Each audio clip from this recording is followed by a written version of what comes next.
So all I know at this point is that I'm sitting on my couch. So that's the information. But the situation I was in was I had talked to her on the phone 20 minutes earlier. She was about to stop for fuel. And we were also fasting. So we were doing the midnight to 6 fast. We're only eating the evening meal. And so it was just after 6 p.m. I had heated up some chicken nuggets for my daughter to eat that's 6 years old, right? And I thought, well, I'll just make a few extra nuggets and I'll eat them myself because I haven't eaten, and this is my chance.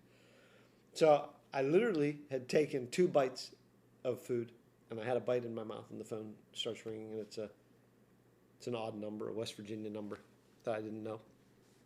And I picked up the phone, and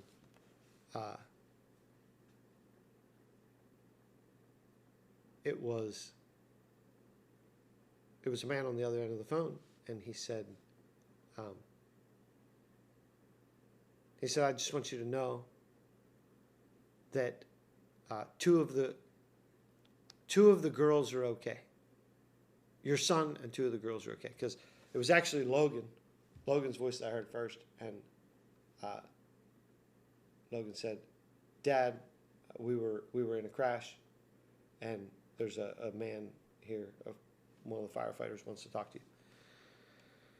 So he was using just some guy's phone, and he hands it to the firefighter, and the firefighter obviously walked away from my son, and he's on the phone with me, and he said, I just want to let you know your son and 2 of the girls are okay. He said, but I don't believe your wife's going to make it. And, in that moment, like, I've got a bite of, I'm listening on the phone, and it was my first opportunity to eat. So it was quite literally the second bite of chicken nugget that I had just shoved in my mouth. And when he said that, like, it's a rush of emotions. Like, there's no way anybody could prepare for that. And I said, okay. I said, I want to talk to my son. And so I spoke to Logan again. And I said, where's Mom? I want you to go lay hands on Mom. And he said, I don't know. They won't let me see her. So the truth of the matter was she was already killed. So when he got out of the van, he got out of the van on the passenger side. And all of those who had died were off to the driver's side of the vehicle. So he didn't see them. And somebody grabbed him because they saw everything, and they pulled him off so he couldn't see anything. So he had no idea where she was or what was done. And so now I've got to go. I've got my 6-year-old daughter. And so I threw Irene in the car, and we jumped in the other car and took off for West Virginia. And I didn't even know how many people were in the vehicle. I didn't know who was in the vehicle. I didn't know how many people. I just knew that there were other children besides my son and my wife that were in the van, because that's why she was driving down. And so there were 2 teenage girls and my wife, Irene's mom, that was killed at the time. And then the other 3 were also two teenage girls. And my son that survived, and quite literally they were all out of the hospital within 6 hours. And from the wreckage, you wouldn't have thought that anyone could survive, but it was supernatural that they were really untouched. The worst injury was a 2-inch cut above the one girl's eyebrow for the survivors. That was the worst.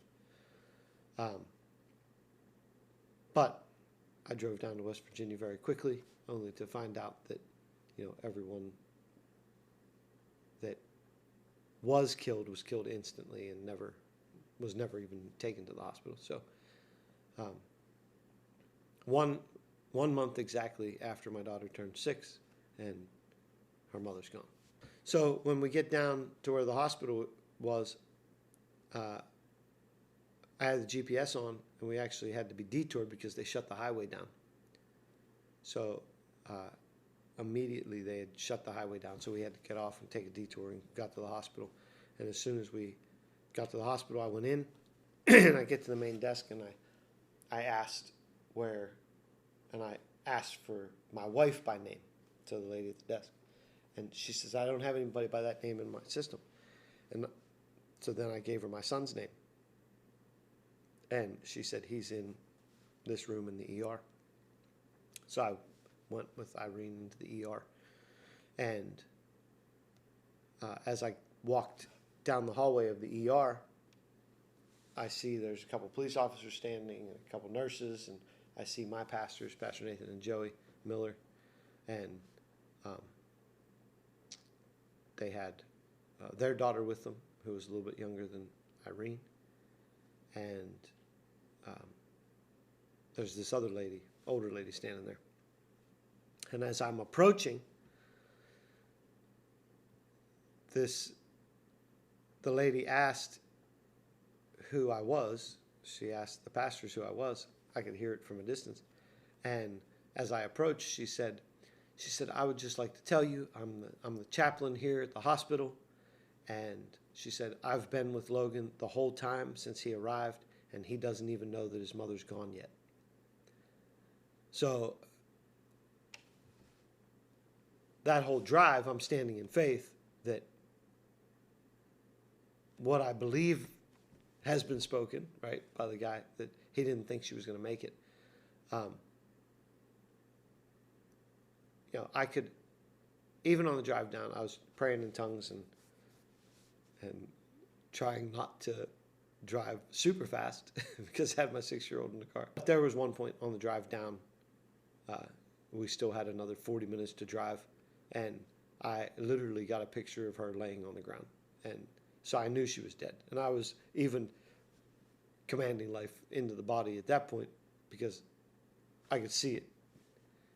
And so when I arrived, I already had a knowing that she was gone. However, it's kind of abrupt when somebody comes and tells you, and he doesn't even know his mother's gone.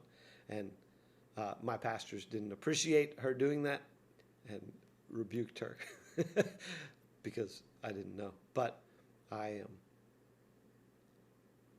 promptly left the hospital and drove down to the accident scene and walked clear into the accident. And